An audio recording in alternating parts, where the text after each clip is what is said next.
Welcome to the Breakthrough Success Podcast, helping you achieve that breakthrough you've always been looking for in your business. And now your host, Mark Guberti.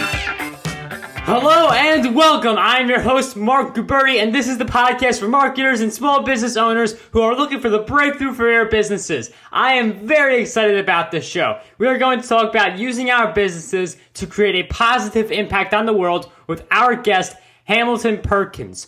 Hamilton is the founder and CEO of Hamilton Perkins Collection, a brand that focuses on creating affordable designer bags that look good, perform well, and make a difference. With a sea of options, HPC sets itself apart with the level of care it puts into each product.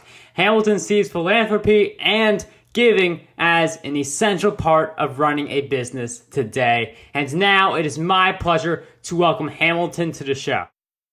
Mark, thank you so much for that introduction. I really appreciate it and glad to be here. Hamilton, thank you for taking the time to basically share a lot of great insights on how we can make a positive difference. But before we go really deep into those details, I'd like to start with the why question. So for you, why did you start Hamilton Perkins Collection? Yeah, I started because I had a personal problem, if you can believe that. I really wanted a bag that I could be excited to carry, and I really couldn't find it. So I decided I'd make it. I looked online, I looked in department stores, and it really didn't exist. So what we did, we started essentially a crowdfunding campaign, but we did it offline. We didn't have Kickstarter at this point. It was just trial and error. We were testing. I had classmates. I basically was in an MBA program at William & Mary, and half of the class became my earliest customers. I said to myself and the customers, well, if I can actually ship these products out in time, then it would make sense to run a real crowdfunding campaign. And that's what we did, Mark. We ended up making a Kickstarter campaign out of it. We had a $10,000 goal. We hit the goal in about a week. We finished with right around $30,000 in crowdfunding revenues, and basically had this 6-month lead time for hundreds of pre-orders. It turned out that we were going to go and win a business plan pitch competition called the Virginia Velocity Tour here in Virginia.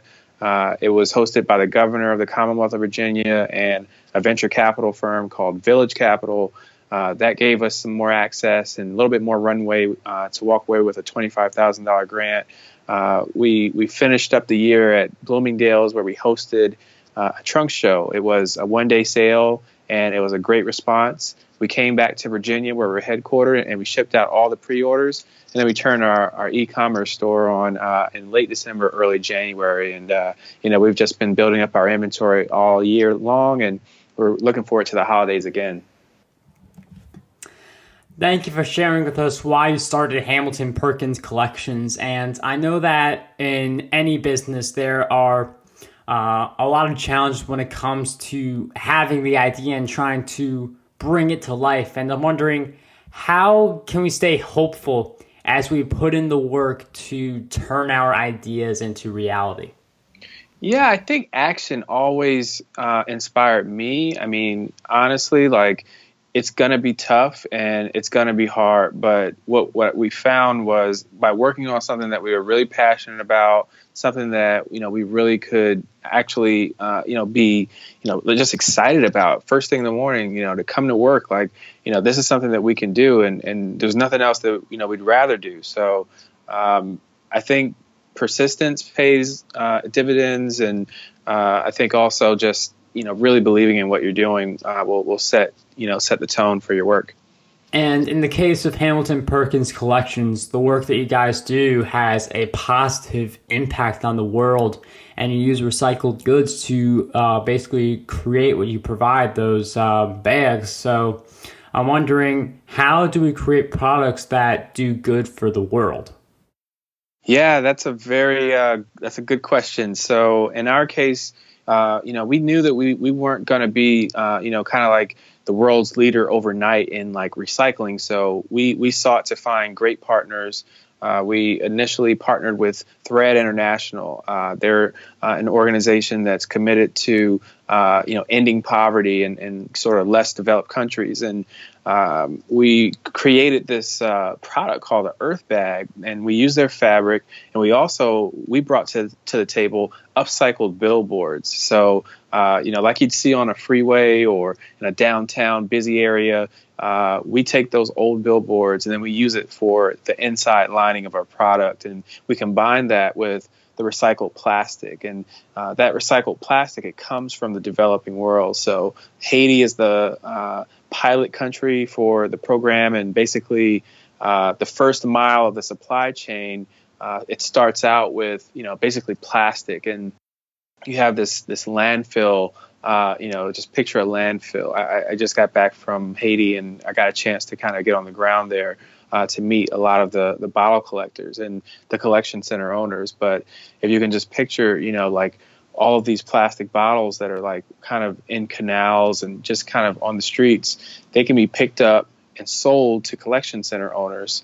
And the collection center owners then turn it over to the recycling facilities.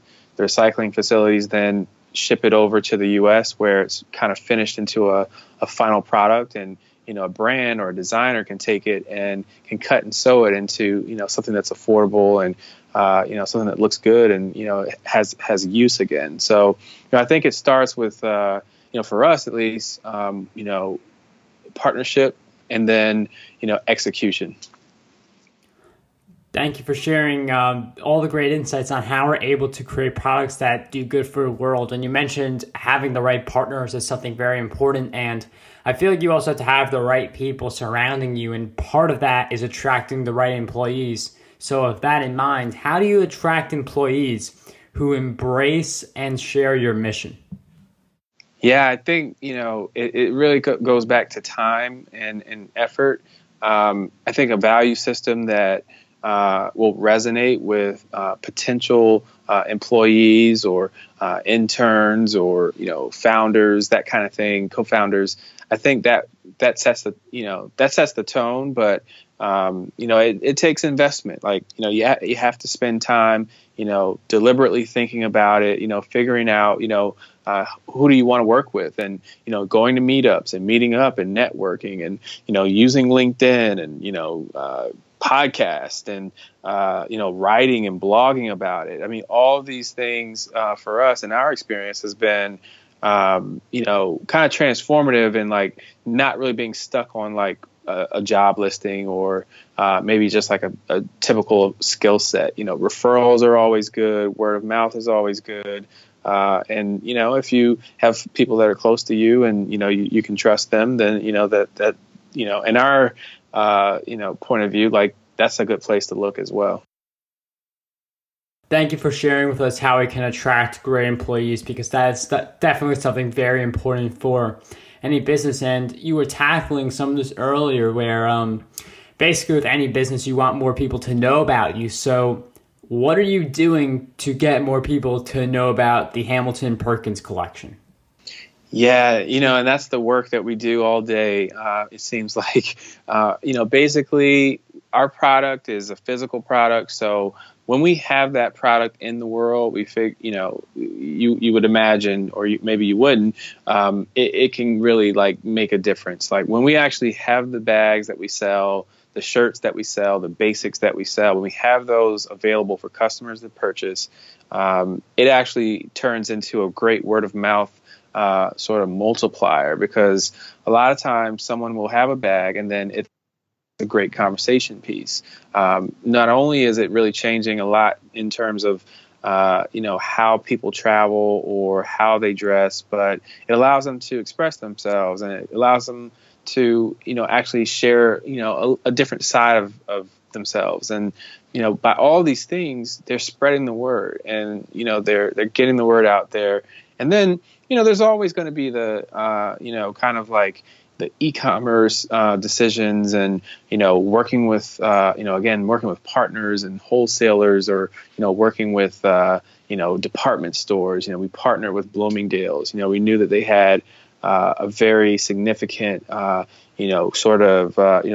like a prestigious place to buy goods, like in the world. They're one of the top retailers in the world. So, by us offering our products there, we knew it would be a great fit to, help more people learn about us, help more people know about us, and to ultimately buy our products. So, we use a lot of different kind of marketing, I guess you could say, just like exercises and activities.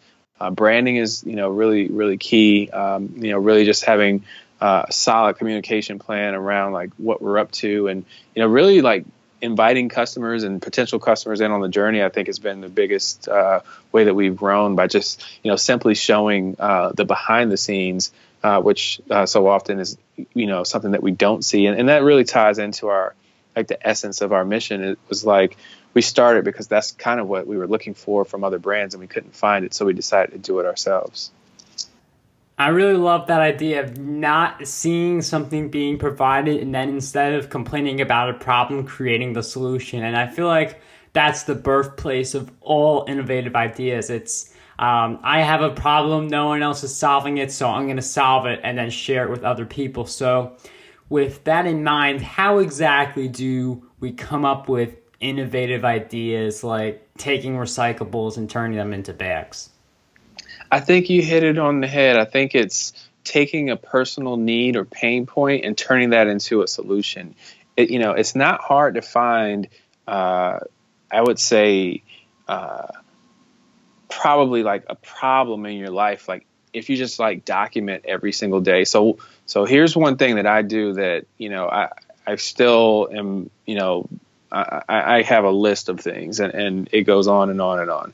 But what I do, so I wake up at 5 a.m. every morning, and the first thing I'll do, I'll exercise. So like I'll go to the gym, I've got a trainer now, and, or I'll run, whatever.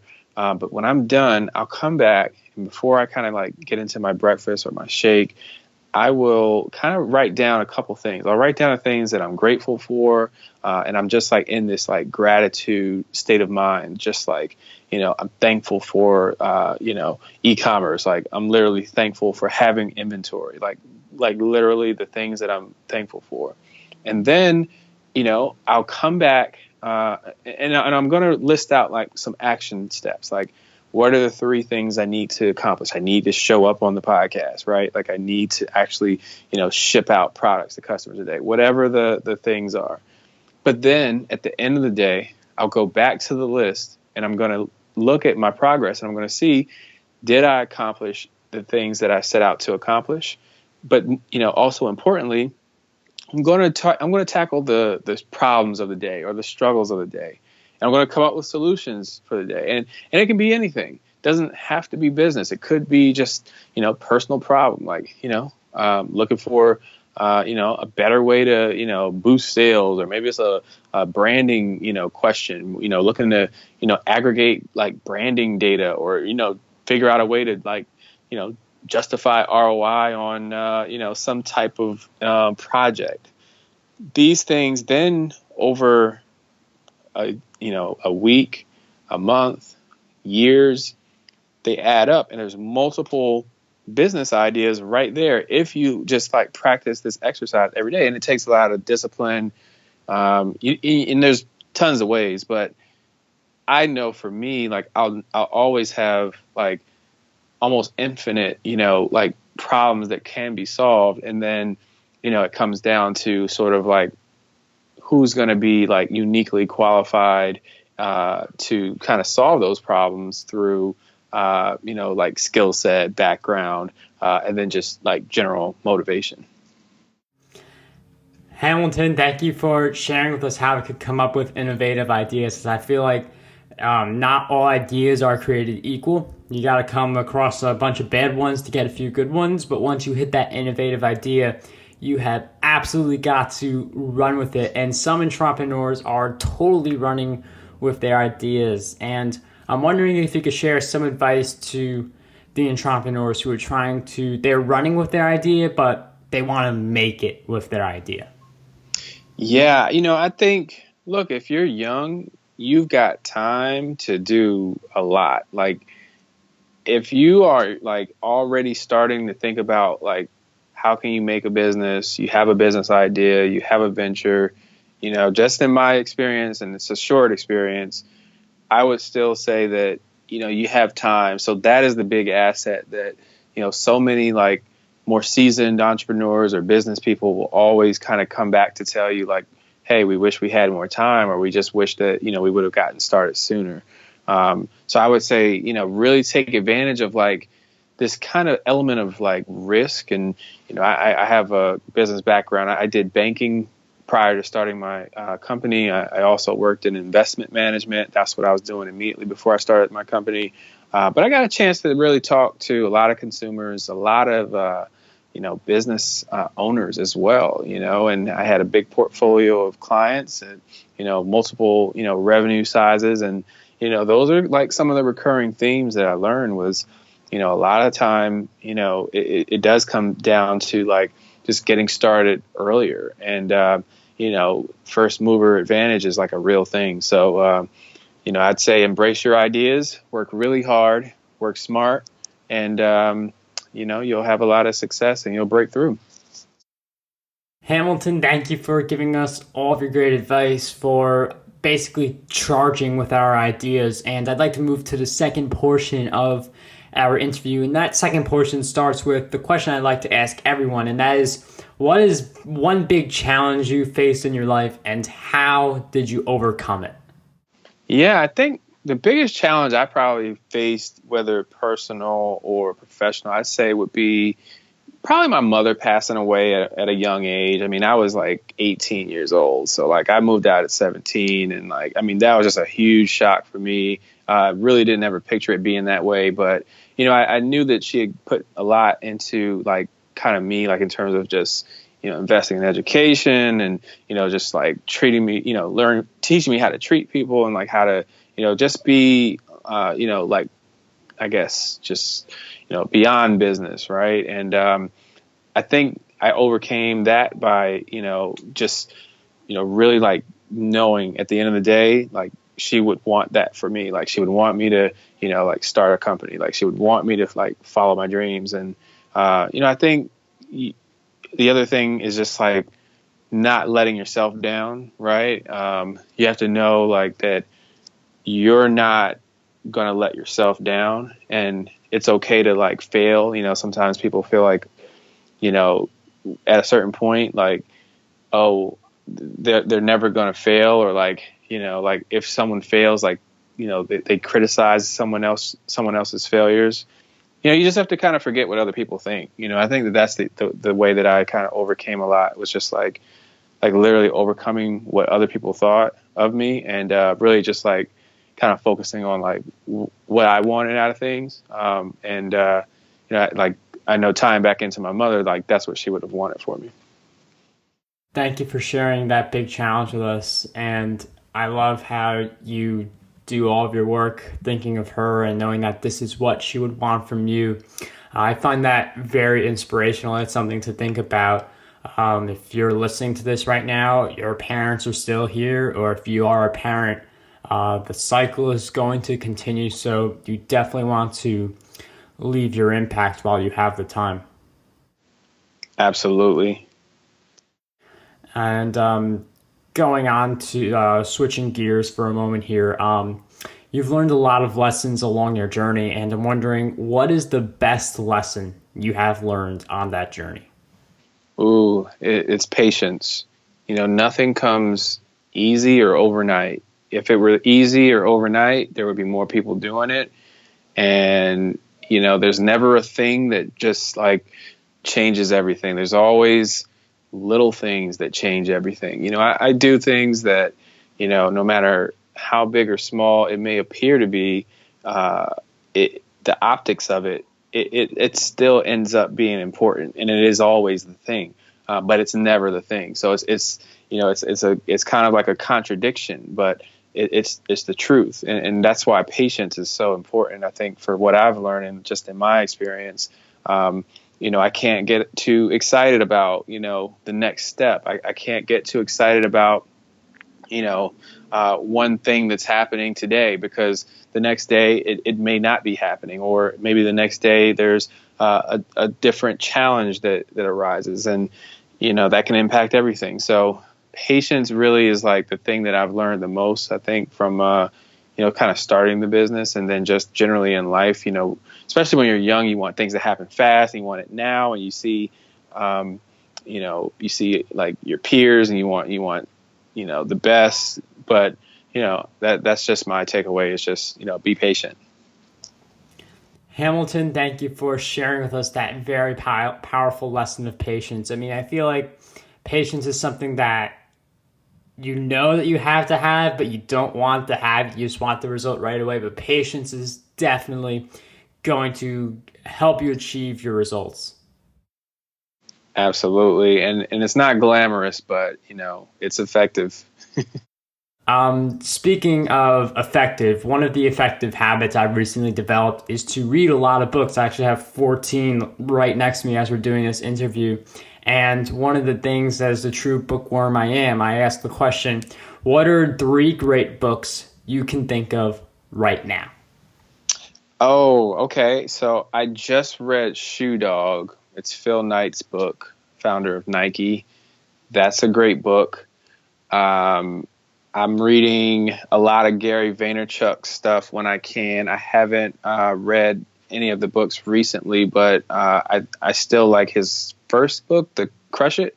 And then I know I have one that's on my list now. I really want to get the Patagonia book just because that's really in our world. I can't think off the top of my head. I think it's Let My People Go Surfing or something like that. So I hear so many good things about it, but that's next on my list. I'm big on the audio.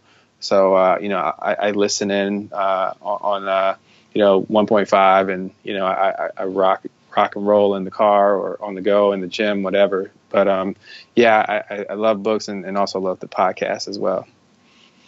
I really also love listening to audiobooks and podcasts, especially biking, like on a stationary bike or just walking around. That's definitely such a great way to just get a lot of learning in. Exactly. That's the game, is get it on your time. That's what it allows you to do. You're able to get it in on your time. And, now all of a sudden, you're turning your car or you're turning, the bike into, the classroom, which, hopefully if you're in business will give you kind of like, whether it's, the tactical knowledge or it'll give you kind of just like, that mentor or that mentee relationship from afar. It'll give you it'll give you that connection. And before we get to the very end of the episode, I'd like to ask this question because I get a lot of different answers to this one because, I've been asking a lot of questions to you, but what do you think is one question that we need to be asking ourselves more often? I think that we should ask ourselves, what would I ask myself more? I think a lot of the basics, I think I know what I'm about, but I think just generally it seems like people's self-audit is like the thing that should be asked probably more so than anything. Just like, what do you really want? Why are you making the decisions that you're making today? Is it because, you want to impress someone? Is it, for yourself? Do you want to, have a certain amount of freedom? Do you want to travel the world? Do you want to, do you want a fancy car? Do you want a ring? Whatever the thing is, I think if we ask ourselves the question behind the question, like why we're doing things, I think that helps us with the activities that we do to get it. And, helps, again, going back to being efficient. I think that can kind of lead down that path. Hamilton, I love that idea of re-exploring why we perform certain actions and make certain decisions. And I enjoyed hearing all of your great insights throughout this interview. And I'm wondering, where can Breakthrough Success listeners find you on the web? Oh, yes. You can find us at hamiltonperkins.com. And for your listeners, you are able to enter the discount code Breakthrough. So BREAKTHROUGH at checkout and get $10 off your first order, because we love to hear from you. We love to get our products out there. Leave us a comment or a review and just stay in touch. And if you have questions, let us know. But really appreciate the opportunity to be on the podcast.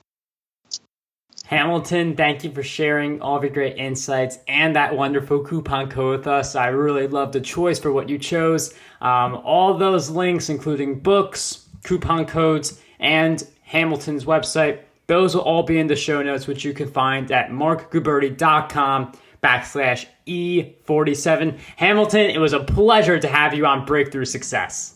Hey, thanks so much, Mark. I really appreciate it.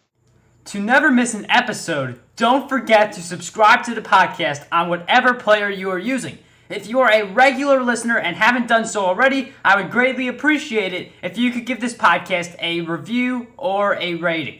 Two ways you could do this are through markguberti.com/iTunes or markguberti.com/Stitcher. That ends this episode. Don't forget, dream big, achieve greatness, and unlock your potential today. How does over 100 retweets per day sound to you? My free ebook, 27 Ways to Get More Retweets on Twitter, has you covered. I use the methods within this ebook to get over 10,000 retweets every single quarter. To learn more and get access to this free resource, visit markguberti.com/retweet. This podcast is a production done by Mark Guberti. For more insights, head on over to markguberti.com.